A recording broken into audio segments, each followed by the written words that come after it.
नमस्कार, मैं सच्ची वॉइस चैनल से आज 30 सितंबर बहुत कम समय में पूरे देश की खबरों पर नजर डालते हैं जिन्हें गोदी झूठी बिकी हुई मीडिया आपसे छुपाती है। पता नहीं आप हमसे नाराज तो नहीं है। बहुत से भाई वीडियो को बिना कहे लाइक सब्सक्राइब नहीं करते और ना यही बताते आप कहां से हमारे वीडियो को देख रहे हैं। नजर डालते हैं सबसे पहली और सबसे बड़ी खबर पर। अभी अभी हाईकोर्ट की तरफ से आदेश जारी किए गए हैं।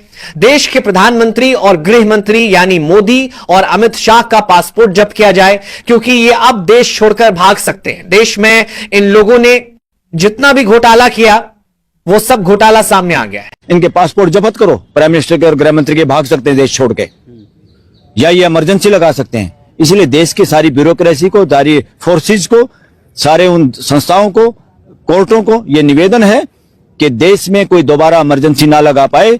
इसके लिए फ्यूचर में हाई कोर्ट और सुप्रीम कोर्ट को और मजबूत होना पड़ेगा। अब इन बीजेपी वालों की वो हालत हो गई है जैसे अंग्रेजों की हुई थी, जैसे देश की जनता ने, देश के लीडरों ने अंग्रेजों को भगाया, लेकिन इन बीजेपी वालों को कोई नहीं भगाएगा। ये खुद ही अपने नापाक हरकतों से देश को छोड़ भागेंगे। इसलिए हाईकोर्ट ने आदेश जारी की है ताकि ये देश से बाहर न भाग सके, इसीलिए इनका पासपोर्ट जब्त किया जाए क्योंकि राहुल गांधी ने भी इन सभी की जो बड़ी बड़ी चोरी है वह देश के सामने रख दी है। और यही नहीं, देश की जनता हर तरीके से इस सरकार से परेशान हो गई।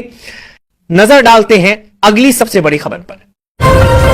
हाईकोर्ट में उत्तर प्रदेश की सरकार पर भी बड़े आदेश जारी करने के लिए कहा है कि अगर उत्तर प्रदेश हमारी बात नहीं मान रही है तो वो अपने बुरे अंजाम के लिए खुद जिम्मेदार रहेंगे। हाईकोर्ट कुछ भी कर सकता है। सुप्रीम कोर्ट ने स्पष्ट कर दिया है कि उत्तर प्रदेश सरकार जब हमारी बात नहीं मान रही है तो वह किसी भी अंजाम को भुगतने के लिए तैयार रहे। इससे पता चलता है इस सरकार से जानता ही नहीं, देश की सभी संस्थाएं परेशान हो गई हैं। स्कूल से लेकर हाईकोर्ट तक सभी परेशान हैं। सभी संस्थाओं को इस सरकार से इस्तीफा चाहिए। नजर डालते हैं अगली सबसे बड़ी खबर पर। बड़ी शर्म की बात है, इस बीजेपी सरकार को शर्म आनी चाहिए। हमारे भारत देश के तिरंगे को जो हमेशा से आसमान में फहराया जाता है, आज इस तिरंगा को जमीन पर बिछाकर उसके ऊपर भगवा झंडा लहरा रहे हैं। मुझे पता है इन हरकतों को देखकर सभी देशवासियों का खून खौल खिल गया होगा। बस अब बर्दाश्त नहीं हो रही। इस सरकार ने सारी हदें पार कर दी क्योंकि जिस तिरंगे के लिए हर देशवासी बच्चा बच्चा जान देने के लिए तैयार रहता है, आज इस तिरंगे को मौजूदा सरकार कुचलवा रही है। इनकी हरकतों को देखकर अब आसार नजर आ रही है। ये देश के अंदर नेपाल वाली हरकत जनता से करवाएंगे, इनको भगा भगा कर मारेंगे। मुझे पता है इनकी हरकतों को देखकर आपका भी दिमाग खराब हो गया होगा। चलो नजर डालते हैं अगली बड़ी खबर पर। अब हाईकोर्ट ने साफ कह दिया है इनकी हरकतों को देखकर कि अब इलेक्शन होगा सिर्फ पेपर बैलेट से होगा।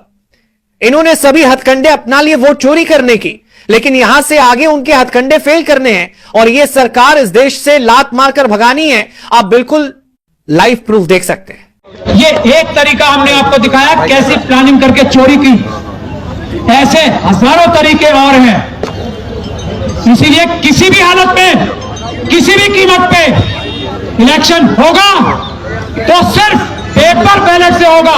ये फ्रॉड हम नहीं होने देंगे। ये इलेक्शन कमीशन है जिसने काला शीशा लगाने की साजिश की। नमस्कार, मैं सच्ची वॉइस चैनल से। भारत देश के अंदर जब भी कोई चुनाव आता है तो देश को धर्म के नाम पर बांटना शुरू कर देते हैं। धर्म के नाम पर अनेक अनेक प्रकार के विवाद यह सरकार छिड़वा देता है।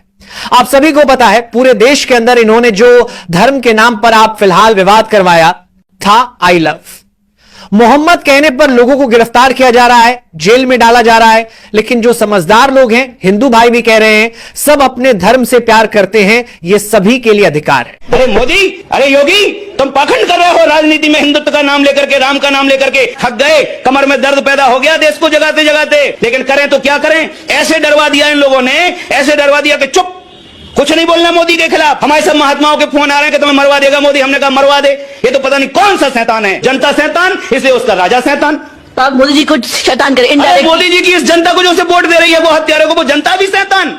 चली जाओ तुम शंकराचार्य जी के पास और उनकी वाइट लेके आओ, पूछना कि ये क्या चल रहा है ड्रामा। उनसे उत्तर सुनो, तब तो देश के हिंदुओं की बुद्धि खुलेगी। कैसी भरा रहेगा तुम्हारी बुद्धि में कचरा, यहाँ के दिल्ली की नालियों का गटर। मूर्ख जनता। अरे सनातनियों, तुम बिक जाते हो शराब की थैली पर। ये सब निकम्मे तुम्हें शराब पिला देते, रुपए बांट देते और इस प्रजातंत्र का, संविधान का पूरा अनादर करते हैं। और तुम राम का नाम ले रहे हो मूर्खो। कोई राम का मंदिर का तुम्हारे सामने अस्तित्व और सम्मान नहीं है। जिस देश में भाजपा का सांसद कह रहा हो, वो कह रहा बीफ हम खाते हैं, नॉर्थ ईस्ट का विधायक कह रहा हम बीफ खाते हैं। भाजपा मोदी सरकार खूब गौ माता की हत्या करवा रही है, मांस का व्यापार कर रही है। धन्य भैया बड़े राम भक्तों, धन्य है रे पाखंडवादियों और बारिश देश की जनता। इसमें किसी की भी रुकावट नहीं होनी चाहिए, किसी के धर्म में। लेकिन सरकार ने इस जनता की पोल पाली है कि इस जनता को धर्म के नाम पर वह छिड़वाया जाए, और यह जनता पागल है, तुरंत इधर उधर हो जाते हैं। धर्म के नाम पर यह नहीं सोचती जनता, यह सरकार हमें पागल बना रही है, जनता इसमें मरती है और मजा सरकार लेती है। लेकिन यहां से आगे ऐसा नहीं करना है। नजर डालते हैं अगले सबसे बड़ी खबर पर। नमस्कार, मैं सच्ची वॉइस चैनल से आज 30 सितंबर बहुत कम समय में पूरे देश की खबरों पर नजर डालते हैं, जिन्हें गोदी झूठी बिकी हुई मीडिया आपसे छुपाती है। पता नहीं आप हमसे नाराज तो नहीं है। बहुत से भाई वीडियो को बिना कहे लाइक सब्सक्राइब नहीं करते और ना यही बताते आप कहां से हमारे वीडियो को देख रहे हैं।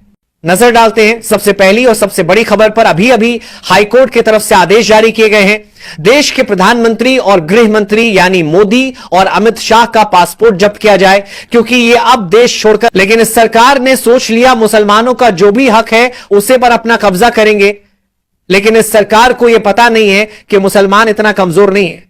इन्हीं वजह से सरकार ने देश के अंदर नफरत की दुकान खोली है। नजर डालते हैं अगले सबसे बड़ी खबर पर। भाइयों बहनों, अब वक्त आ गया है सच्चाई बोलने का, क्योंकि आज देश की हालत इतनी खराब हो चुकी है कि आम आदमी का जीना हराम हो गया है। हर तरफ महंगाई का जहर फैल चुका है। सिलेंडर भरवाने जाओ तो जेब खाली हो जाती है, सब्जी लेने जाओ तो दाम सुनकर दिल बैठ जाता है। स्कूल कॉलेज की फीस इतनी बढ़ गई है कि गरीब बाप अपने बच्चों को पढ़ा भी नहीं पा रहा, और अगर पढ़ा भी देता है तो बेरोजगारी का ऐसा तूफान है कि डिग्री जेब में लिए नौजवान चाय की दुकानों पर बैठे हैं, कोई ऑटो चला रहा है, कोई घर बैठे सड़ रहा है। लेकिन सरकार आंख मूंद कर बैठी है। उनको फर्क सिर्फ अपनी कुर्सी से है, उनको फर्क सिर्फ चुनाव जीतने से है। और चुनाव जीतने के लिए ये लोग धर्म जाति का जहर घोल रहे हैं, हिंदुओं को मुसलमान से लड़वा रहे हैं, मुसलमान को हिंदू से डरवा रहे हैं, ताकि जनता असली मुद्दे ना पूछे, कोई सवाल ना करे कि भाई रोजगार कहां है। कोई क्यों नहीं पूछता कि किसानों को आत्महत्या से बचाने के लिए क्या किया गया है, मजदूरों को पेट भरने के लिए क्या दिया गया है। ये लोग टीवी पर नफरत दिखाते हैं, मंदिर मस्जिद के झगड़े दिखाते हैं और असली खबर दबा देते हैं कि देश का नौजवान बेरोजगारी से तड़प रहा है। गरीब की मां बेटे को दवा नहीं दिला पा रही भूखा बच्चा मां की आंखों में देखता है और मां रोती है कि कहां से खिलाए, कहां से पिलाए। लेकिन सत्ता में बैठे लोग हंसते हैं, मजे उड़ाते हैं, अरबों खरबों की गाड़ियों में घूमते हैं, 5 सितारा होटलों में खाते हैं और जनता को लाठियां खिलाते हैं। यह कैसी सरकार है जो अपने ही लोगों के खून पसीने को चूस रही है? यह कैसी सरकार है जो अपने ही भाई बहनों को धर्म के नाम पर मरवा रही है? आज सच्चाई यह है कि देश का हर इंसान परेशान है, चाहे वो किसी भी धर्म का हो। गरीब का दर्द सबका एक जैसा है। भूख सबको लगती है, बेरोजगारी सबको मारती है और महंगाई सबके घरों में आग लगाती है। लेकिन यह सरकार हमारे जख्मों पर नमक छिड़कती है। इनको जनता का दर्द दिखाई नहीं देता, क्योंकि इनकी आंखों पर सत्ता का पर्दा चढ़ा है। अब वक्त है कि जनता इनकी आंखें खोले। अब वक्त है कि जनता उठकर कहे कि हम हिंदू मुसलमान में नहीं बंटेंगे, हम बेरोजगारी और महंगाई का हिसाब लेंगे। हम पूछेंगे कि हमारे बच्चों का भविष्य कहां है,